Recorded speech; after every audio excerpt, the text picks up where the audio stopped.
ভাবুন তো একবার, একেবারে সাধারণ কাদামাটির তৈরি এক সৃষ্টি, অথচ নূরের তৈরি ফেরেশতাদের নির্দেশ দেওয়া হলো তাকে সম্মান জানাও। সবাই বিনম্র চিত্তে মাথা নত করল, শুধু একজন ছাড়া।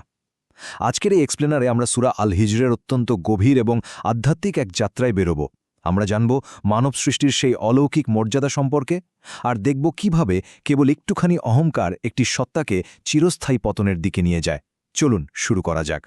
আমাদের আজকের এই আলোচনার মূল বিষয়গুলোকে আমরা কয়েকটি ধাপে সাজিয়েছি।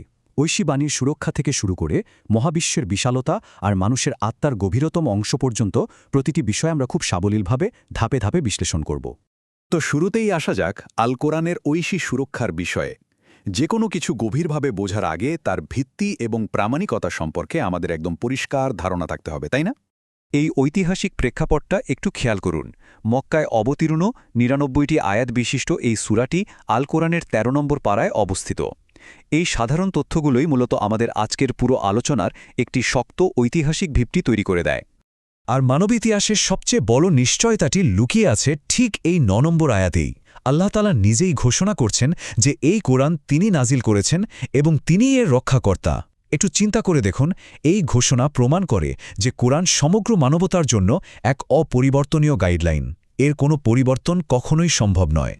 এখন দ্বিতীয় ধাপে আমরা দেখব অবিশ্বাসীদের আক্ষেপ এবং উপহাসের দিকটি। এমন নিখুঁত একটা বাণী পাওয়ার পরও সেই সময়ের মানুষেরা ঠিক কেমন প্রতিক্রিয়া দেখিয়েছিল, চলুন দেখি। দুর্ভাগ্যবশত চরম সত্যকে কিন্তু শুরুতেই প্রবল বাধার মুখে পড়তে হয়েছিল। তখনকার অবিশ্বাসীদের মনস্তাত্ত্বিক অবস্থাটা সত্যিই খুব অবাক করার মতো। সত্যকে মেনে নেওয়ার বদলে তারা রাসূল সাল্লাল্লাহু আলাইহি সাল্লামকে উপহাস করেছে। তারা প্রমাণ হিসেবে ফেরেশতাদের দেখতে চেয়েছে, এমনকি চোখের সামনে দেখা অলৌকিক ঘটনাকেও নিছক জাদু বলে উড়িয়ে দিয়েছে। আসলে নিজেদের অহংকারকে তারা সত্য থেকে বাঁচার ঢাল হিসেবে ব্যবহার করছিল। কিন্তু এই পার্থিব জীবনের ভোগবিলাস তো একেবারেই ক্ষণস্থায়ী, তাই না? ২ নম্বর আয়াতে বলা হয়েছে, এমন একটা সময় আসবে যখন এই অবিশ্বাসীরা বুক ফাটিয়ে আক্ষেপ করে বলবে, হায়, যদি আমরা আত্মসমর্পণ করতাম। তাদের সেই মিথ্যা অহমিকা শেষ পর্যন্ত বিচার দিবসে শুধু চরম অনুশোচনাই বয়ে আনবে। মানুষের এই অস্বীকারের বিষয়টা থেকে দৃষ্টি সরিয়ে তৃতীয় ধাপে আমরা একটু প্রাকৃতিক জগতের দিকে তাকাব। মহাবিশ্বে ছড়িয়ে থাকা আল্লাহর অসীম ক্ষমতার অকাট্য প্রমাণগুলো এবার আমাদের সামনে আসবে। সৃষ্টির এই ধারাবাহিকতার দিকে একটু গভীরভাবে লক্ষ্য করলে সত্যি বিস্মিত হতে হয়। এই যে বিশাল বিস্তৃত পৃথিবী, সুদৃঢ় পর্বতমালা, সুপরিমিত জীবিকা আর আকাশ থেকে নেমে আসা বৃষ্টির পানি, এই প্রতিটি ধাপ মহাজাগতিক নিখুঁত ভারসাম্য এবং ঐশী প্রজ্ঞার এক অতুলনীয় নিদর্শন। এগুলোই সুস্পষ্ট প্রমাণ যে এই মহাবিশ্ব কোনো দুর্ঘটনা নয়, বরং এক সুপরিকল্পিত সৃষ্টি। মহাবিশ্বের এই সুবিশাল সৃষ্টি জগতের আলোচনা থেকে এবার ৪ নম্বর অংশে আমরা সরাসরি প্রবেশ করছি মানবজাতির উৎপত্তির একেবারে কেন্দ্রবিন্দুতে। ২৬ নম্বর আয়াতের এই অংশটুকু আমাদের মনে করিয়ে দেয় মানুষের অস্তিত্বের সূচনাটা কতটা সাধারণ আর বিনীত ছিল। ঠনঠনে কাদা বা মাটি থেকে সৃষ্টির এই শুরুটাই কিন্তু পরবর্তীতে এক অলৌকিক রূপান্তরের চমৎকার মঞ্চ প্রস্তুত করে দিয়েছিল। আর ঠিক এই আয়াতেই লুকিয়ে আছে সেই অভাবনীয় মুহূর্তটি, যখন মানবজাতিকে চূড়ান্ত ঐশী মর্যাদা প্রদান করা হল। শুধু মাটি নয়, বরং যখন আল্লাহ তাতে রূহ থেকে ফুঁক দিলেন, তখন এই মাটির তৈরি মানুষ সৃষ্টির অন্যান্য সকল কিছুর ওপরে সম্মানিত হল। মানুষের আধ্যাত্মিক মর্যাদার কি অসাধারণ স্বীকৃতি, তাই না? এরপর পঞ্চম অংশে আসে আদমকে সিজদা করার সেই ঐতিহাসিক নির্দেশ। আর ঠিক এখান থেকেই শুরু হয় ইতিহাসের সবচেয়ে বড় এবং আদিম দ্বন্দ্ব। মহাবিশ্বে প্রথমবারের মতো পাপ বা অবাধ্যতা অস্তিত্ব লাভ করার মুহূর্তটি ছিল চরম বৈপরীত্যের।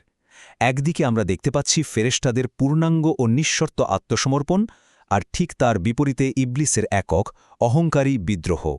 ঠিক এখানেই ইবলিসের সেই অন্ধকার চুক্তিটি উন্মোচিত হয়েছে। সে মূলত উপাদানের বড়াই করেছিল। সে ভাবল সে আগুনের তৈরি আর আদম মাটির তৈরি। এই মিথ্যা শ্রেষ্ঠত্বের অহংকার কিভাবে একজন উচ্চ মর্যাদা সম্পন্ন সত্তাকেও সরাসরি পথভ্রষ্টতার অতল গহ্বরে নিয়ে যায়, এটি আমাদের জন্য তার সবচেয়ে জ্বলন্ত উদাহরণ। আর এর শাস্তিটা কেমন ছিল জানেন? অত্যন্ত দ্রুত এবং চূড়ান্ত। ইবলিসকে তৎক্ষণাৎ বিতাড়িত করা হলো এবং বিচার দিবস পর্যন্ত তার ওপর অভিশাপ দেওয়া হলো। এটি আমাদের সকলের জন্য একটি ভয়ঙ্কর সতর্কবাণী। একমাত্র অহংকারের কারণেই সারা জীবনের সব অর্জন এক নিমেষে ধূলিসাৎ হয়ে যেতে পারে। অবশেষে আলোচনার শেষ ভাগে এসে এই সুপ্রাচীন ঘটনাপ্রবাহকে আমাদের আধুনিক সমাজের বাস্তবতার সাথে যুক্ত করা অত্যন্ত প্রয়োজন। চলুন দেখি আধুনিক জীবনের জন্য এখানে কি অমূল্য শিক্ষা লুকিয়ে আছে। এই মূল শিক্ষাসমূহ আজকের এই ক্রমবর্ধমান বস্তুবাদী বিশ্বে আধ্যাত্মিকতা এবং বিনয় বজায় রাখার জন্য একটি দারুণ গাইডলাইন হিসাবে কাজ করে। জাগতিক মোহের মরীচিকা থেকে বেরিয়ে আসা, স্রষ্টার নিদর্শন নিয়ে চিন্তা করা এবং নিজের ভেতরের ইবলিস অর্থাৎ অহংকারকে সম্পূর্ণভাবে নির্মূল করা আমাদের জন্য একদম অপরিহার্য। আধুনিক জীবনে আমাদের যে এত আত্মিক শূন্যতা, একটু ভেবে দেখুন তো, তার বড় কারণই তো হলো এই অহংকার, তাই না? আমাদের আজকের এক্সপ্লেইনারের আলোচনা এখানেই শেষ হচ্ছে, তবে এই শেষ প্রশ্নটি আমাদের সবার চিন্তার খোরাক হিসাবে থেকে যাচ্ছে। অহংকার কি আমাদের পতন ডেকে আনবে, নাকি স্রষ্টার কাছে বিনম্র আত্মসমর্পণ আমাদের মুক্তি দেবে? সময় ফুরিয়ে যাওয়ার আগেই এই প্রশ্নের উত্তর খুঁজে নেওয়া সমগ্র মানবজাতির একান্ত দায়িত্ব।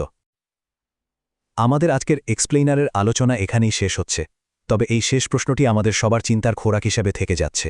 অহংকার কি আমাদের পতন ডেকে আনবে, নাকি স্রষ্টার কাছে বিনম্র আত্মসমর্পণ আমাদের মুক্তি দেবে? সময় ফুরিয়ে যাওয়ার আগেই এই প্রশ্নের উত্তর খুঁজে নেওয়া সমগ্র মানবজাতির একান্ত দায়িত্ব।